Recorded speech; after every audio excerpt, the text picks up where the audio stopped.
오늘 함께 나눌 말씀은 고린도전서 2장 1절에서 5절까지 말씀입니다. 고린도전서 2장 1절에서 5절까지 말씀.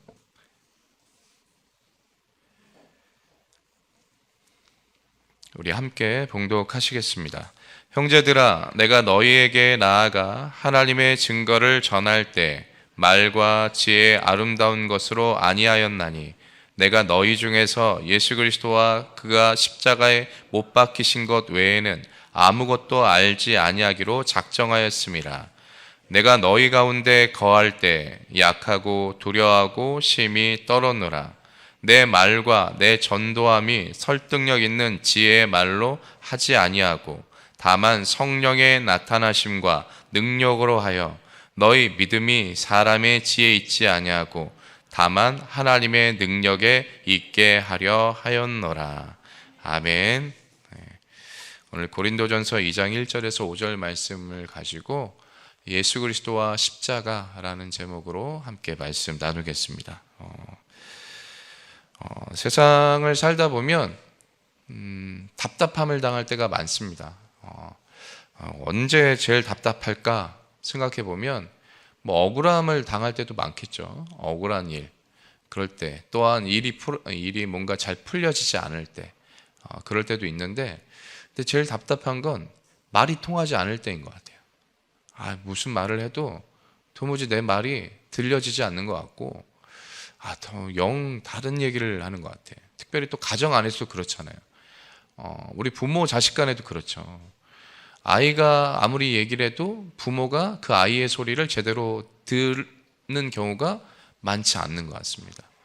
그러니까 저희 딸이 그래서 요즘에 막 답답해서 힘들어요.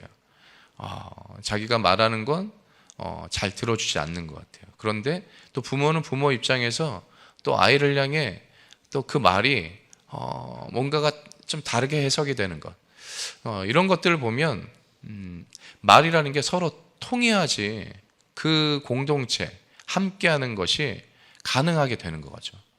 그러니까 마치 막힘없이 서로 오가는 그 길이 뚫려 있는, 시원하게 뚫려 있어야지 뭔가가 자꾸 원활하게 진행이 되는 거죠. 그러니까 그걸 우리는 보통 이 사회에서 뭐라고 얘기하냐면 소통이라고 표현하죠. 소통이 돼야 된다. 소통이 안 된다. 소통이 중요하다. 그래서 한때 강연의 주제로 많이 쓰인 게 소통입니다.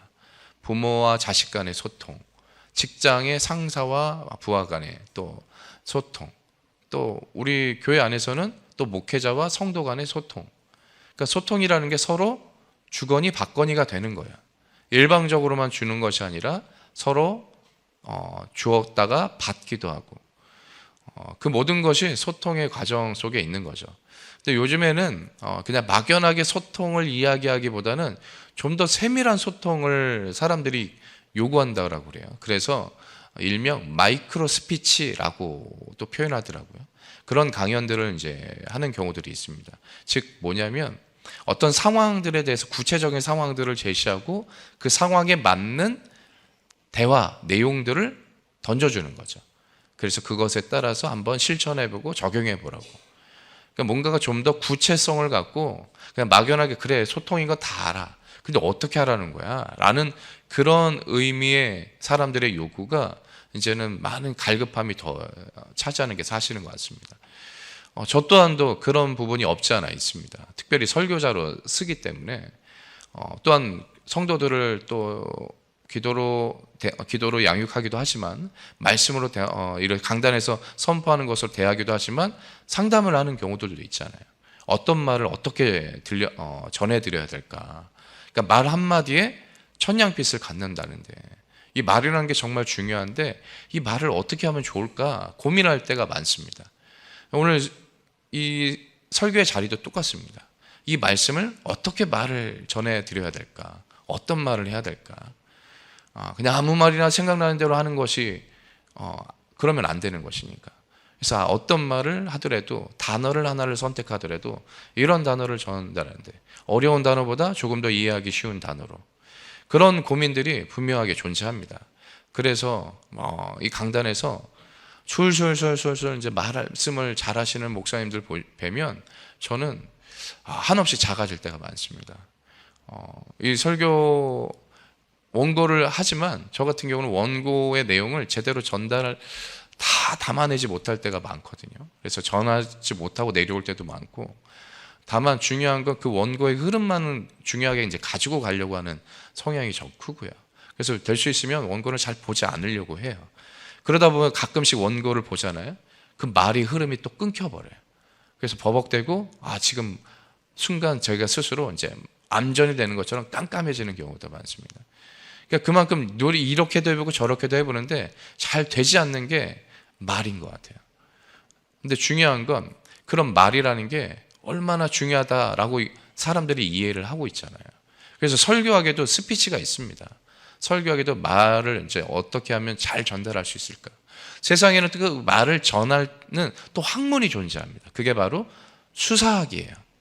수사학이 뭐냐면 말을 저 사람이 내가 어떤 말을 할 때 공감을 할 수 있을까? 또 어떻게 하면 이 말을 어떤 구조를 갖고 A, B, C를 잘 짜가지고 구조화를 잘 시켜서 논리적으로 잘 전달할 수 있을까? 일종의 말 기술이거든요. 그런 것들을 공부하고 논리적으로 자꾸만 학문적으로 만들어 가시는 거예요. 그러니까 사람들이란 보통 일반적으로 되게 말을 잘한다라는 건 참 귀한 능력이다라고 생각하죠. 그럼 말만 잘해도 먹고 살 수 있다라고 하잖아요. 왜 말 잘하는 사람 보면 저 사람은 어디 가서 또 굶어 죽진 않을 거야. 그러니까 말 한마디로도 사람들한테 술술술 이제 잘 풀어지니까. 말 한마디로도 사람의 감정을 쥐었다 폈다 하니까. 그런 면에서 보면 오늘 사도 바울이 이야기하는 건 정반대적인 이야기를 하고 있는 거죠. 오늘 1절의 말씀을 우리 다시 한번 보겠습니다. 1절의 말씀, 형제들아 내가 너희에게 나아가 하나님의 증거를 전할 때 말과 지혜의 아름다운 것으로 아니하였나니. 말과 지혜의 아름다운 것, 이것이 좀 전에 말씀드렸던 수사학과 같은 의미를 담고 있어요. 그러니까 사도 바울은 그런 능력을 갖고 있는 자였거든요. 누구보다도 탁월한 논리를 갖고 있고, 또한 어떻게 말을 해야, 어떤 말을 또 이 시기에 이 타이밍에는 어떤 내용을 전해야 이 내가 전하고자 하는 내용이 청중한테 잘 전달이 될지를 소위 말하는 그 능력을 갖고 있던 사람입니다. 그런데 왜 세상에 있는 세상의 그 힘 있는 도구를 활용하지 않고 미련하게도 그것을 버리겠다고 선언하고 있는지 오늘 다시 한번 우리가 기억하고 살펴봤으면 좋겠습니다. 우리가 가장 먼저 기억해야 될 사실은 지금 사도 바울이 전하는 내용이 무엇입니까? 그게 바로 복음이죠. 사도 바울은 복음을 전하고자 합니다. 그러니까 복음을 전하는 데 있어서 세상에 그 어떤 것을 가져다 쓰지 않겠다라고 선언하는 거예요. 왜냐하면 그 복음은 하나님을 증거하는 내용이기 때문에 그래요. 그러니까 하나님을 증거하는 것, 증언하는 것, 하나님이 이런 분이시다라고 이야기할 때 세상의 것으로 설명하지 않으려고 한다는 거죠.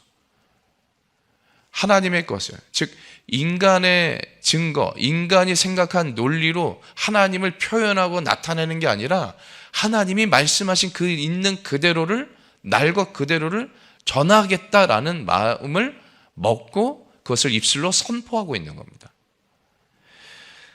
쉽게 표현 드리면 사도 바울은 내가 어떤 자로 여러분들에게 말씀을 전했냐라고 한다면 사도 바울의 중심에는 어떤 논리적인 것, 그래서 누군가를 변호하기 위한 변호사가 아니라 있는 그대로를 전하는 증인이 되고자 하는 거죠.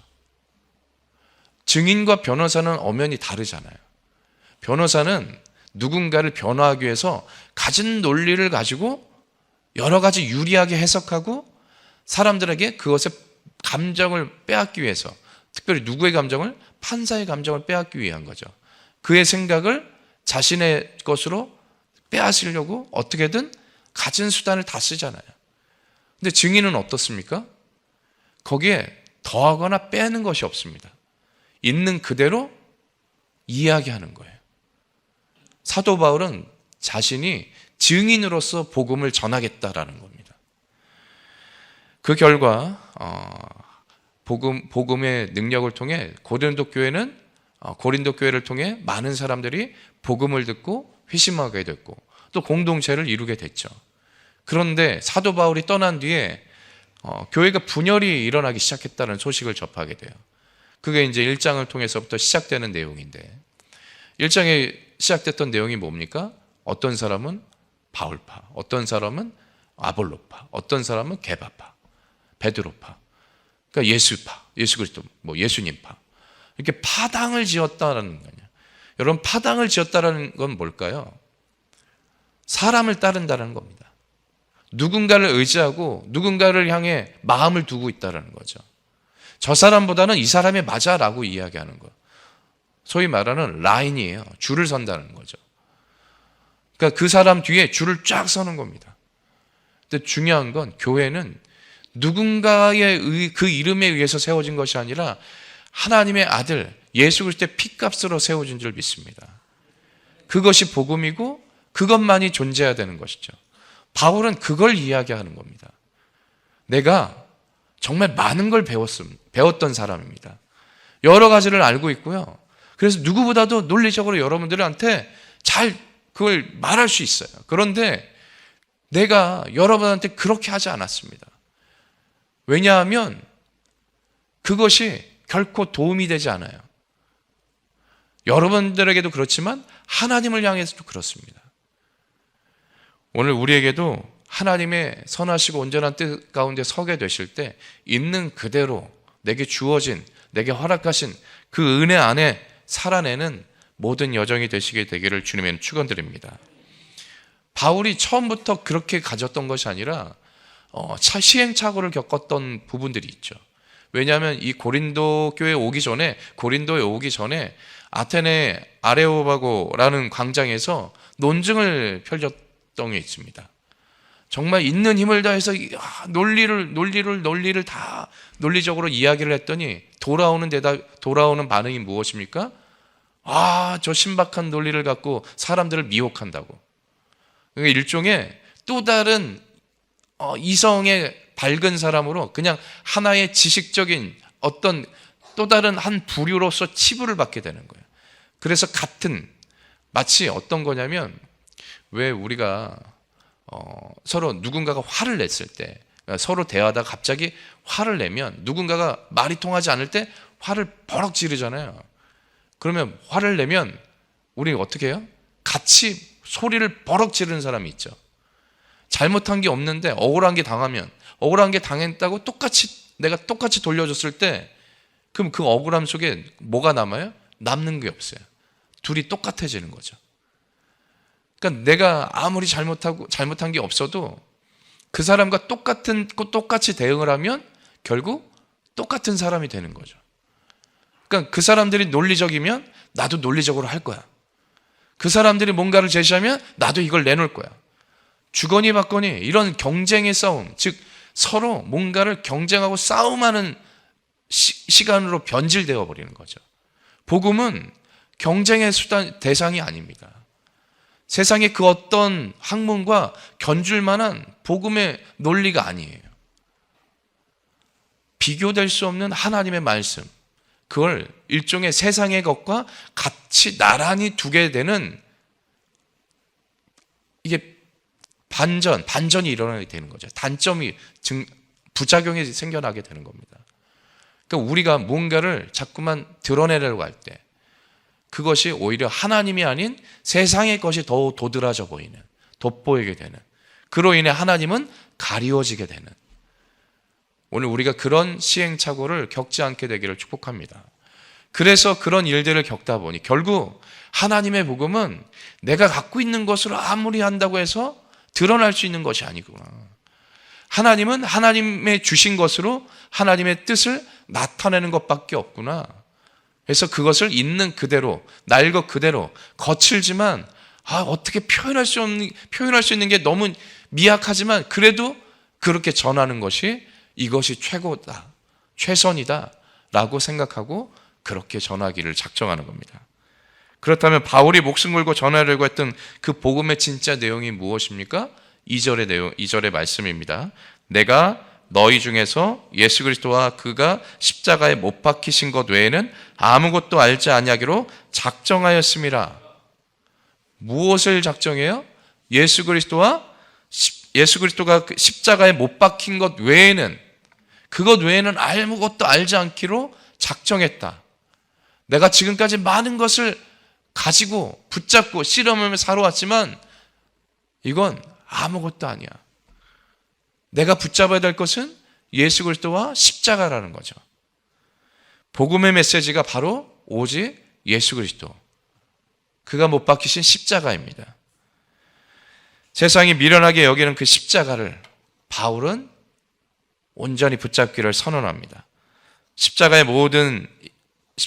모든 인간의 교만을 완전히 꺾어버리는, 결국 그 십자가를 통해 하나님의 뜻이 이루어지는 유일한 방법으로 우리 가운데 나타내어 주셨습니다. 사람으로서 할 수 없는 일을 하나님의 아들이 이 땅에 오셔서 하나님의 방법으로 이루신 것, 결국 그 뜻을 이루는 것, 예수 그리스도 십자가였다는 거죠.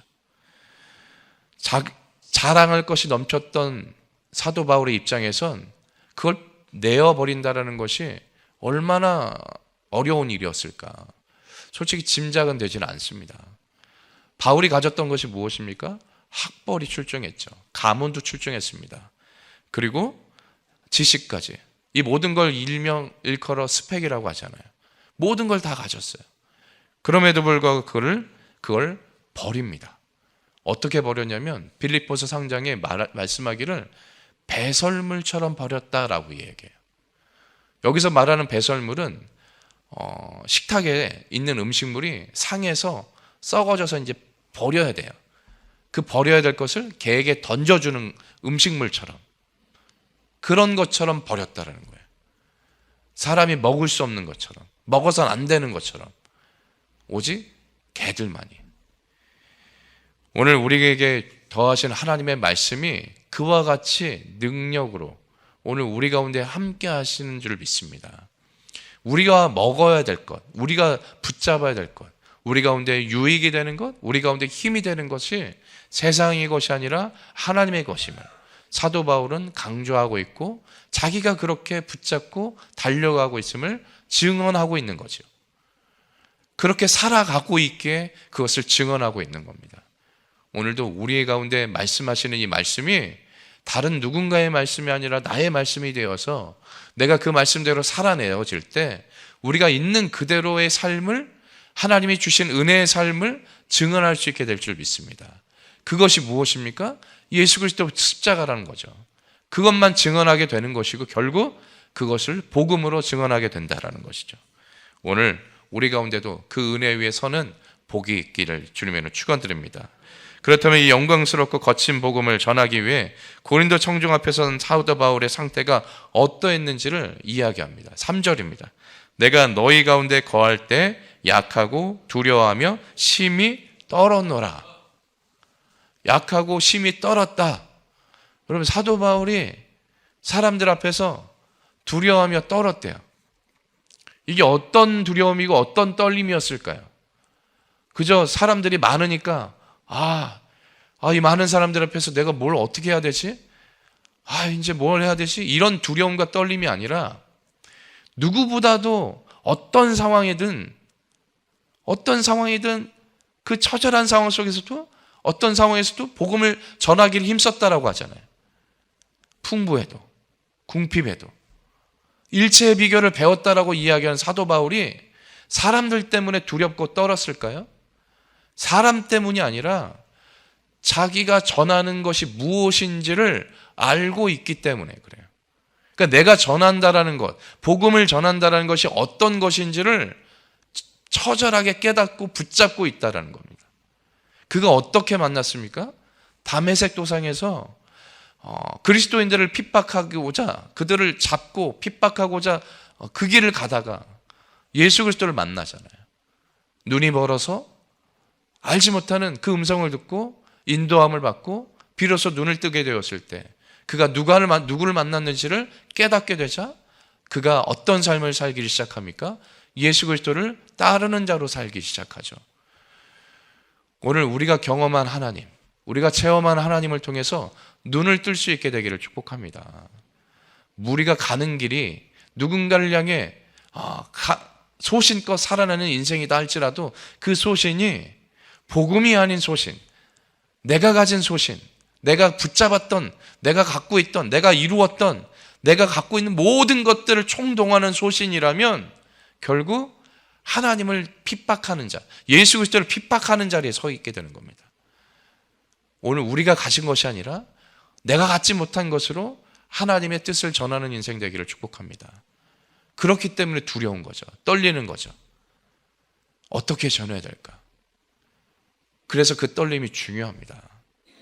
그 두려움이 중요한 거죠. 그 두려움과 떨림을 무엇이라 표현하냐면 경외함이라고 이야기합니다.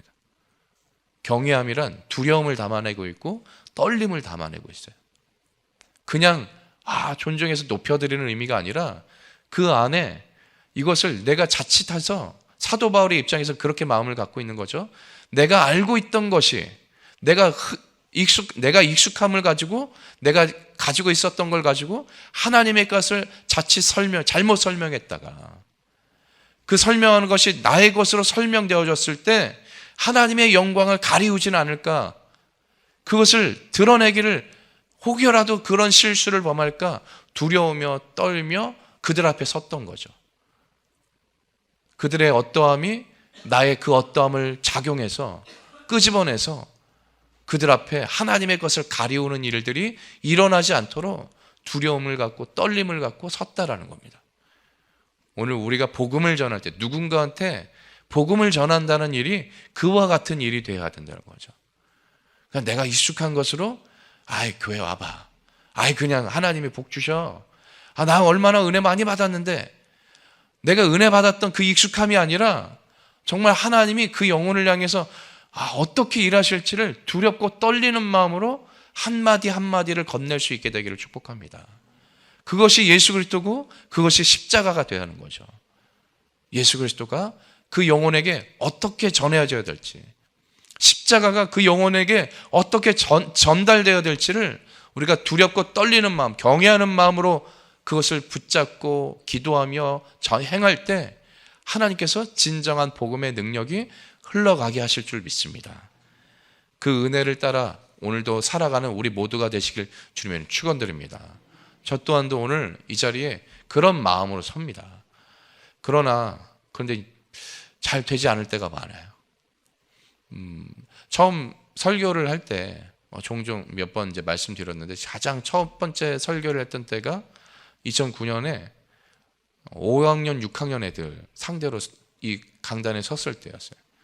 아이들이 그때 70명, 80명 정도 됐는데 꽉 찼던 성전 찼던 아이들을 향해서 설교를 한다는 내용, 복음을 전해야 된다는 내용이 정신이 하나도 없는 거죠. 내가 설교자로 선다라는 것 자체가 믿어지지 않고 실감도 나지 않고 그런데 시간은 다가왔기 때문에 이 자리에 서야 되는 것이고 그래서 원gon을 갖고 전하긴 했는데 설교를 다 끝나고 예배가 다 끝나고 내려왔을 때 내가 무슨 말을 했는지 아무것도 기억이 안 나는 거예요. 내가 제대로 뭘 했는지 싶은 거죠. 그래서 빨리 나와서 사무실로 오기 바빴습니다. 근데 그 주에 그렇게 하고 나서 그 첫 번째 하고 나서 교육자들끼리 한 식당에 갔는데 교회 근처에 이제 분식점인 식당에 갔는데 거기서 막 교육자들 앉아서 이제 담임 목사님도 계시고 막 다른 목사님도 계시고 이제 막 교육전사였거든요. 교육전사는 이제 자리에 있는데 막내 전사는 이제 밥을 먹으려고 하는데 거기 계신 이제 주인 사장님인데 여자 사장님이셨는데 알고 봤더니 그분이 교회 집사님이셨더라고요. 그러니까 교회 성도님이셨고 그래서 막 음식 주문하고 막 나오고 있는데 그러면서 이번에 새로 누가 이제 오셨다고 하면서 막 얘기를 꺼내는 거야. 그러면서 자기 딸이 설교 때 이 내용을 들었다고 이 얘기를 자기한테 와서 했다라는 거예요. 그때 이제 생명의 떡이라는 걸 이야기했거든요. 그래서 이제 이게 우물 얘기하면서 물을 하는데 그 생명의 떡을 엄마 떡을 이 떡이 아니라 생명의 하나님 말씀을 먹어, 이런 짧은 구절을 자기한테 이제 본인한테 와서 이야기했다라는 거예요. 그 말이 제 귓가에 들려졌을 때 신기한 거죠. 신기하기 짝이 없는 거예요. 내가 한 말이 그래도 누군가한테는 들려졌네? 야, 나는 아무것도 생각이 안 나는데 어떻게 이런 일이 일어나지? 물론 그 자리에서 제가 높여졌다 이런 의미가 아니라 핵심은 그거예요. 나는 아무것도 기억이 안 나는데 하나님은 그럼에도 그 와중에도 일하셨다라는 거죠. 단지 저는 그 자리에 어떤 마음으로 섰습니까? 그냥 두렵고 떨리는 마음으로 섰어요. 근데 시간이 지나면서 그런 마음은 약간 희미해져 가는 것 같아요. 익숙해져 가는 거죠. 사람의 연약함이란 거기 있습니다. 두렵고 떨림이라는 게 어느 순간에 익숙함으로 변질돼 가는 거죠. 그래서 때때마다 잊지 않으려고 오늘도 그 이야기를 꺼내는 이유가 거기 있습니다. 잊지 말아야 되겠다. 변하지 말아야지 하지만 변해가는, 어쩔 수 없이 변해가는 모습을 보면서 그럼에도 불구하고 그래도 하나님, 내가 그때를 잊지 않기를 원합니다. 하나님을 전하는 말씀이 말쟁이로 전하는 말이 되지 않게 하여 주옵소서. 그저 하나님의 은혜에 증언하는 증인 되게 하여 주옵소서. 그 저만이 아니라 우리 모두가 그러한 삶을 사셨으면 좋겠습니다. 오늘 사도 바울이 어떤 심정으로 하나님의 복음을 전했는지를 우리 기억하신다면 그 복음의 능력, 예수 그리스도 십자가, 그것 외에는 다른 것을 알지 않기로 작정했다라는 마음, 그 마음이 오늘 우리의 마음이 되기를 주님으로 축원드립니다. 기도하겠습니다. 참 생명의 주인 되신 야훼 하나님, 그 이름을 의지하며 찬송하고 예배하며 나아가는 이 시간, 하나님의 아들을 믿는 믿음으로 섭니다. 믿음으로 선한 싸움 싸우기를 작정하며 그 싸움을 싸운 뒤에 주님 앞에 또한 서게 하시고 주님을 또 바라볼 때 그 이름의 권세와 능력을 의지하였음을 감사하며 기뻐하며 찬송하는 입술 되게 도와주옵소서. 세상의 그 어떤 화려함도, 세상의 그 어떤 유령, 능력도 하나님의 것을 설명할 길이 없습니다. 하나님, 세상에 미련한 것처럼 여긴다 할지라도 하나님의 것, 하나님이 스스로 증언케 하시는 우리 입술이 세상의 것에 오염되지 않게 도와주시고 썩어질 것에 빼앗김을 당하지 않게 하시며 마음과 생각 지켜주신 은혜대로 힘을 얻게 도와주옵소서. 때를 따라 돕는 은혜, 약할 때 강함이 되게 하시는 하나님의 은혜, 무엇이든 늘 나와 함께 동행하시는 그 은혜대로 넉넉히 다스리며 힘써 주의 은혜를 맛보게 도와주옵소서. 오늘 주님 앞에 준비한 예물 드립니다. 모든 제목 응답받기를 청하며 드립니다. 주님의 뜻을 이루게 하시고 은혜 위에 서게 하여 주옵소서. 우리를 구원하신 예수 그리스도를 축복하며 기도드리옵나이다. 아멘. 하늘에 계신 우리 아버지여, 이름이 거룩히 여김을 받으시오며 나라가 임하시오며 뜻이 하늘에서 이루어진 것 같이 땅에서도 이루어지이다. 오늘 우리에게 일용할 양식을 주시옵고 우리가 우리에게 죄 지은 자를 사하여 준 것 같이 우리의 죄를 사하여 주시옵고 우리를 시험에 들게 하지 마시옵고 다만 악에서 구하시옵소서. 나라와 권세와 영광이 아버지께 영원히 있사옵나이다. 아멘.